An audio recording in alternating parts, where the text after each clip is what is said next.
Hello बच्चों, स्वागत है आपका हमारे यूट्यूब चैनल गुरुकुल हिंदी साहित्य में। बच्चों, आज हम फिर से हिंदी साहित्य के कुछ महत्वपूर्ण प्रश्नों को लेकर आए हैं। तो प्रश्न है, नई कविता पत्रिका का प्रकाशन आरंभ हुआ। कब प्रकाशन आरंभ हुआ? 1954 ईस्वी में नई कविता पत्रिका का प्रकाशन हुआ।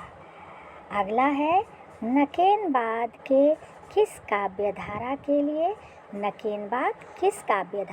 लिए प्रयुक्त हुआ?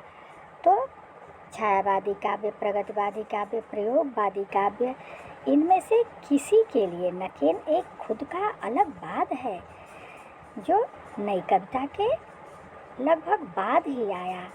तो नकेनबाद अलग बाद है। ये इनमें से कोई जो है नकेनबादी काव्यधारा के में इनमें से कोई नहीं आता है। अगला है, प्रगतिवादी कवि हैं। प्रगतिवादी कवि कौन हैं? तो प्रगतिवादी कवि जयशंकर प्रसाद जी हैं। इन्हें छायावादी कवि भी कहा जाता है। अगला है, प्रगतिवादी कवि कौन हैं? तो केदारनाथ अग्रवाल जी हैं। छायावादी कवि इनमें से जयशंकर प्रसाद जी हैं। तो जयशंकर प्रसाद छायावादी कवि हैं। मुक्तिबोध भी लगभग प्रगतिवादी कवि ही माने जाते हैं। और हरवंश राय बच्चन जी भी ये प्रयोगवादी कविता के अंतर्गत ये आते हैं। जबकि प्रगतिवादी कवि कौन हैं? केदारनाथ अग्रवाल जी हैं। अगला है, प्रगतिवादी समीक्षक कौन हैं?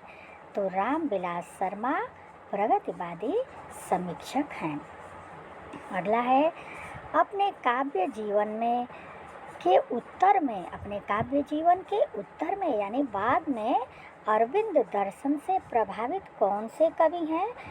तो सुमित्रानंदन पंत जी जो हैं, जिन्हें प्रकृति का सुकुमार कवि भी कहा जाता है, वे अरविंद दर्शन से प्रभावित थे। अगला है, दिनमान और प्रतीक के संपादक के रूप में किन्हें ख्याति प्राप्त हुई?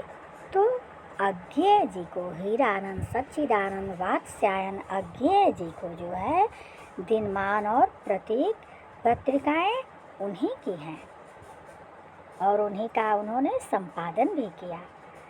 अगला है, हंस का संपादन किसने किया?